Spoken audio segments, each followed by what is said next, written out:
Emily had always believed that love was something that belonged in books. In the stories she read late at night when the world around her was quiet. Her life was simple, filled with routines that rarely broke, and her family's struggles had taught her to dream cautiously. She lived in a small town, surrounded by narrow streets, old houses, and people who knew each other's names. Her father worked as a carpenter, her mother managed the home, and Emily often helped with chores when she wasn't studying. One chilly morning, while walking to the library where she volunteered, Emily noticed a boy she had never seen before. He was tall, with dark hair that caught the light like polished ebony, and eyes so deep she couldn't look away. He stood near the old fountain in the town square, glancing around as though he didn't quite belong there. His clothes were different from what most boys in her town wore: modern, expensive, elegant. Emily guessed immediately. He was from the city. She had no reason to stop, no reason to even care, but something about him tugged at her curiosity. She walked past, pretending not to notice, yet her heart was beating faster than usual. She thought about him the entire day. When she returned home, her younger sister asked why she was smiling to herself, and Emily quickly brushed it off. Days passed, but fate is often persistent. She saw him again, this time in the library. He had come to borrow a book, but the way he fumbled with the library card and looked around nervously made Emily smile. She offered to help, and when their eyes met, there was something unspoken, a gentle recognition. "My name is John," he said, his voice calm, but carrying a weight of confidence. "Emily," she replied softly. That was the beginning. What started as simple conversations about books soon grew into longer talks. John told her he was staying with his uncle for a few months, far from the city where he usually lived.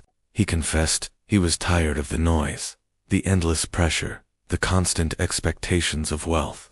In this small town, he found peace, and in Emily, he found something more, something he didn't quite understand at first. Emily tried to hide her feelings, reminding herself that John's world was different from hers. He was rich, educated in expensive schools, with a future mapped out for him. She was just a carpenter's daughter, struggling to balance her studies with her family's needs. Yet, every time they met, every time they talked, it felt as if those differences melted away. One evening, as the sun dipped low and painted the sky in shades of gold, John walked Emily home. They stopped near the old bridge that crossed the river. The silence between them was filled with meaning. John looked at her, his eyes soft but intense. "Emily," he whispered, "do you believe in fate?" She hesitated. "I believe life gives us choices. Fate, maybe it's just another name for the paths we take." John smiled, but there was something vulnerable in his expression. He leaned closer, and for the first time, their foreheads touched gently, a simple gesture that said everything they couldn't put into words. Emily closed her eyes, and in that moment, the world around them disappeared. That night, Emily lay awake thinking of him. She knew their story was only beginning, but deep inside, she feared the day reality would remind them of who they were and where they came from. Love was beautiful, but love was also complicated. Still, for now, she let herself dream. The following weeks were filled with a quiet rhythm that Emily had never known before.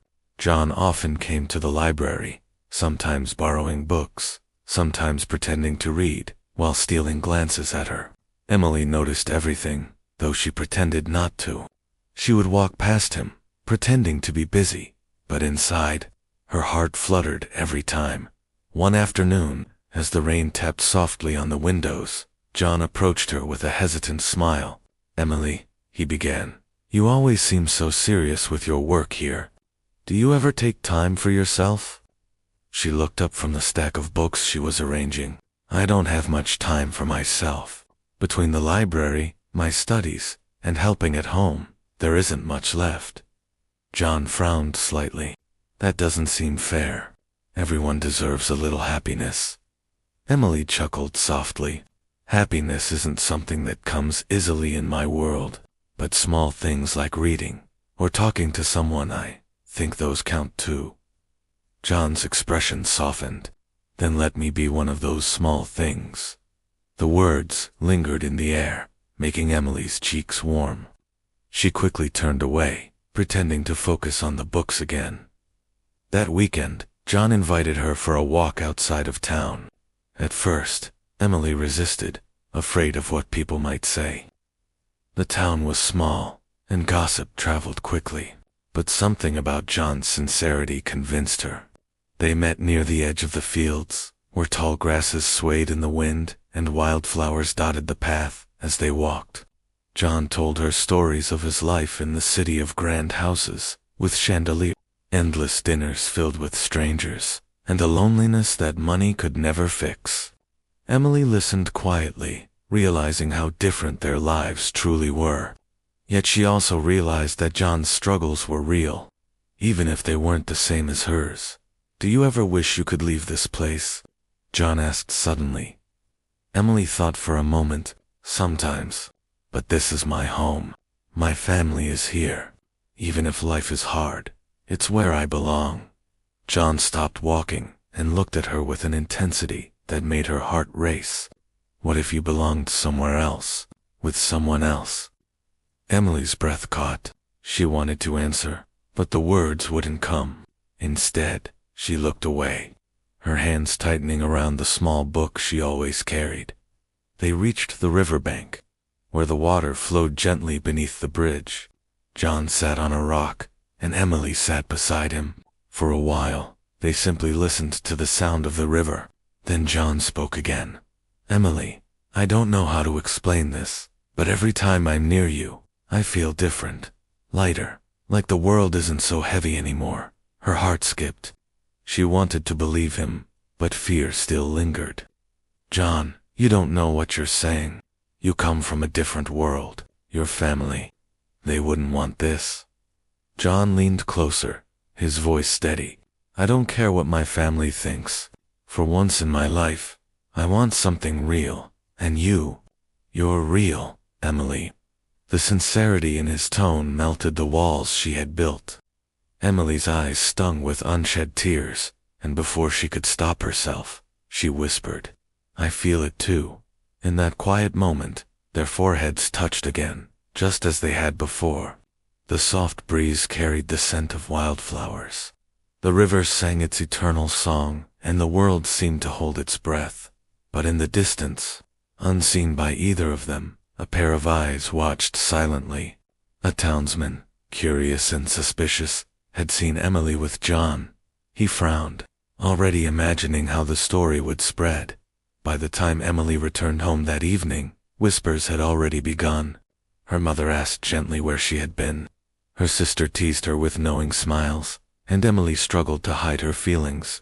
She wanted to protect the fragile bond she had with John, but deep inside, she feared that the world around them would never allow their love to bloom in peace. That night, lying awake once again, Emily realized that their story had already begun to face its first test. And tests, she knew, could either strengthen love or shatter it. Asterisk. The whispers in the town grew louder with every passing day. At first, it was just curious glances and small talk, but soon, people began to stop Emily in the streets, asking questions she didn't want to answer. "Who is that boy you're always with?" an older woman asked one morning at the market. Emily forced a smile. "He's just a friend." But the woman's knowing eyes told her she wasn't convinced. Back at home, her mother noticed Emily's distracted behavior. She worked slower than usual, often staring into the distance. When asked about it, Emily would quickly shake her head and change the subject. But her younger sister, Anna, wasn't fooled. "You like him, don't you?" Anna teased one evening while they were folding laundry. Emily's cheeks turned pink. "Anna, please, don't say things like that." "But it's true. I've seen the way you look at him, and the way he looks at you like you're the only person in the whole world." Emily sighed, pressing her hands against the fabric in front of her. "Even if it's true, it doesn't matter. His world is different.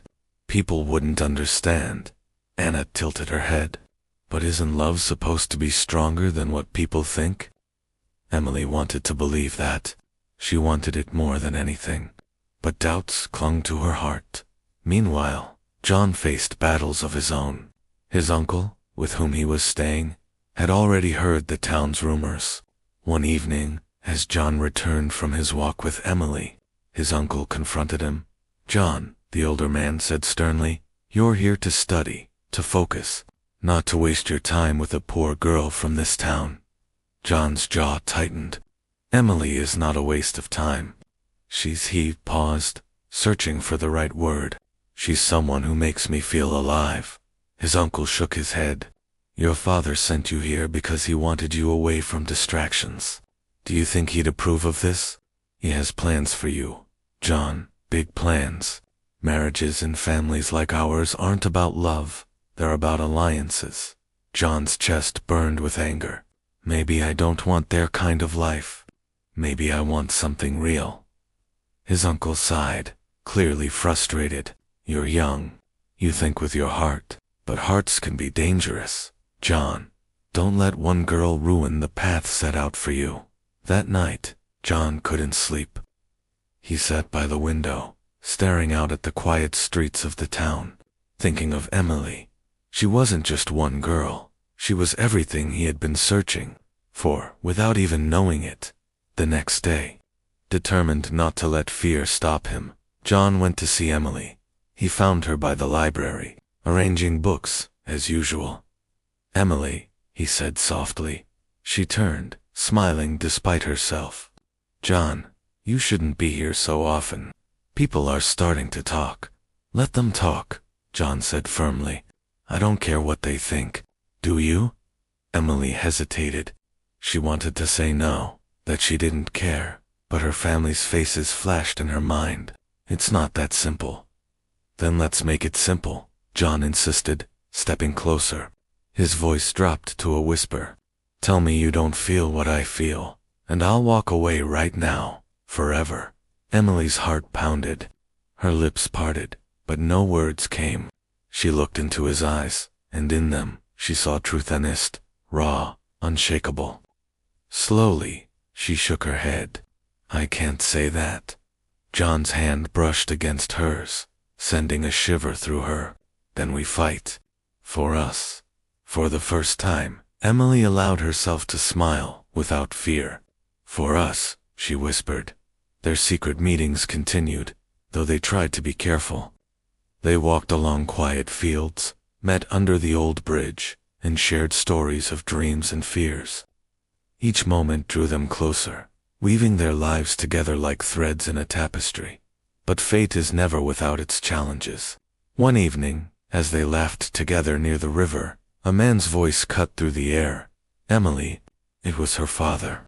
He stood at the edge of the path, his face stern, his eyes dark with disapproval.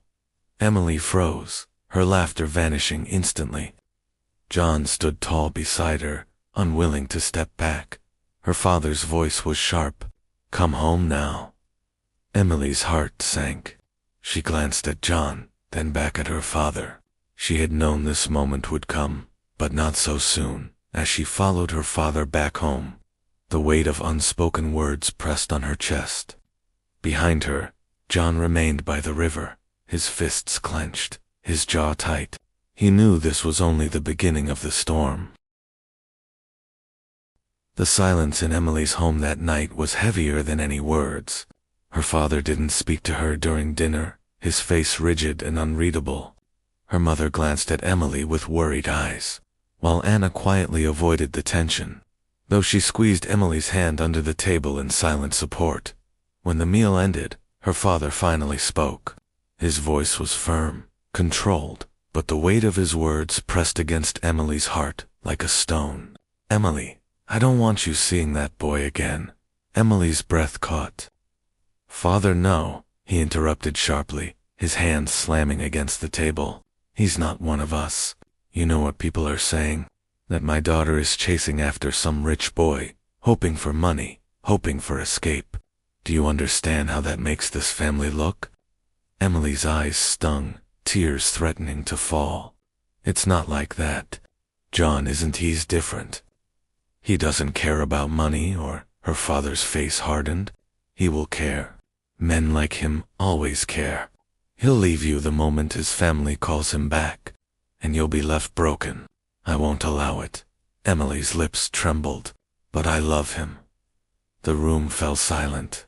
The words hung in the air like thunder. Her father's expression shifted, a mixture of anger and disbelief. Finally, he shook his head and walked out, leaving Emily in tears. That night, she cried quietly into her pillow. Anna crept into the room and hugged her tightly. "Don't give up," Anna whispered. "If it's real, it's worth fighting for." Meanwhile, John was facing his own storm. His uncle had already written to John's parents, informing them about the situation. Within a week, John received a letter from his father. The words were cold, commanding. "John, I hear troubling news from your uncle. This foolishness must end. You have a future, a reputation to uphold. Your education, your inheritance, your family name, none of these can be risked because of some girl from a poor background. I expect your obedience. Return to the city as planned. Do not disgrace us further." John read the letter again and again, his anger boiling. For years, he had followed his family's orders, living the life they designed for him. But for the first time, he wanted something that was his own, and he wasn't going to let them take it from him. He rushed to see Emily, finding her by the riverbank where they often met. She looked pale, her eyes red from crying, but when she saw him, her face lit up, despite everything. "John," she began, but he pulled her into his arms before she could say more. "They want to tear us apart," he said fiercely. "My family, your family, this town, but I won't let them. Emily, I need to know you believe in us." Her voice shook, but her answer was steady. "Yes, with all my heart." John cupped her face in his hands, his forehead resting against hers. "Then we fight, no matter what it takes." The days that followed were some of the hardest they had ever known. Emily's father forbade her from leaving the house, except for chores. John's uncle threatened to cut him off completely if he didn't end things. Rumors in the town spread like wildfire, painting Emily as foolish and desperate, John as careless and arrogant.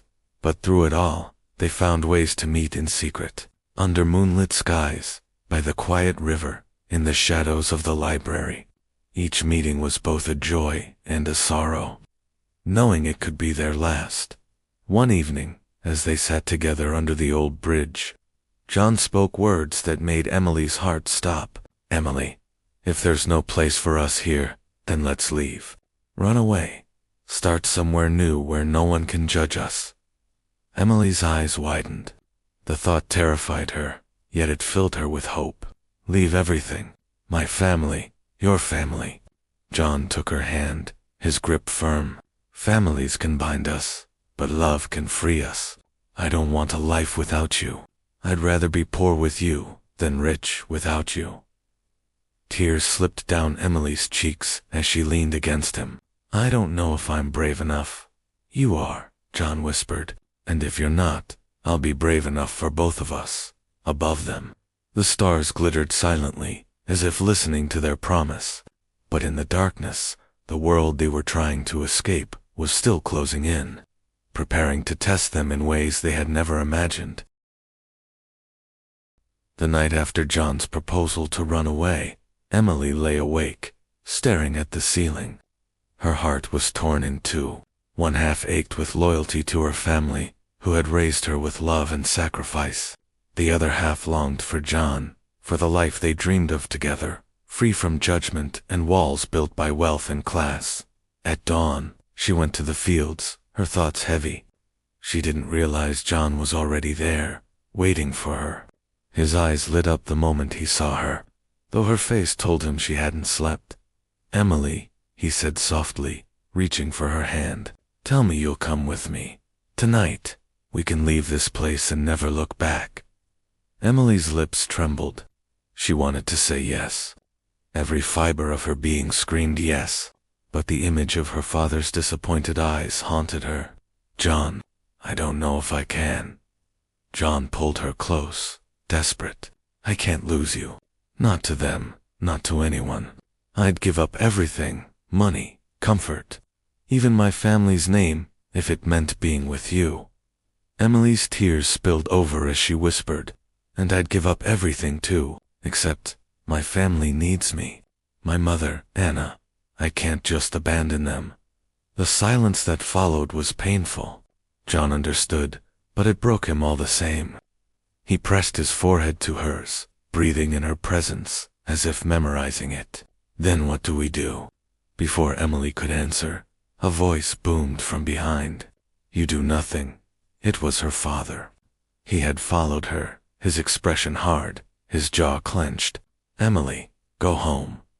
John stepped forward. "Sir, please. I love your daughter. I'll take care of her. I'll give her the life she deserves."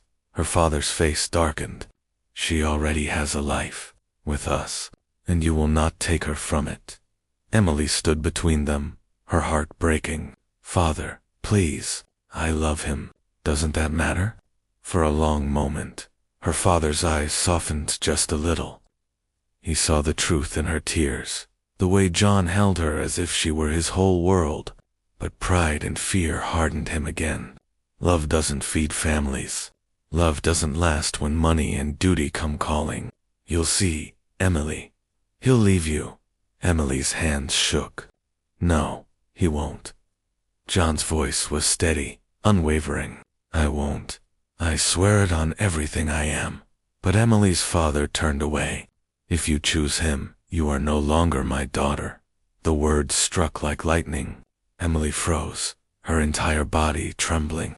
John reached for her, but she pulled away, collapsing to her knees. "Father, please don't say that." He didn't turn back. He walked away, leaving her sobbing in the grass. That night, Emily and John sat by the river again, silent. The weight of her father's words hung between them. Finally, Emily whispered, "If we leave, I lose my family. If I stay, I lose you." John's hands shook as he held hers. "And what about us? Don't we deserve a chance?" Her tears blurred the stars above. "We do, but I don't know how to fight for it anymore." John wanted to argue, to beg her again, but when he saw her broken expression, he knew he couldn't force her. Instead, he kissed her gently, as if sealing a memory. "If this is the last time, then let me love you as though it's forever." And under the pale moonlight, they held each other, knowing that the world was pulling them apart. Weeks passed.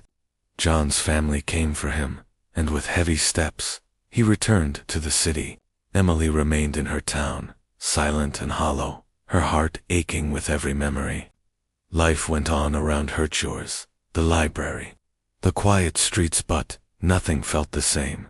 Years later, Emily would still walk by the river, remembering, and somewhere, in the busy noise of the city, John would look up at the stars, hearing her voice in the wind. They had fought, they had loved, but in the end, the world had been too strong, and yet, in their hearts, the love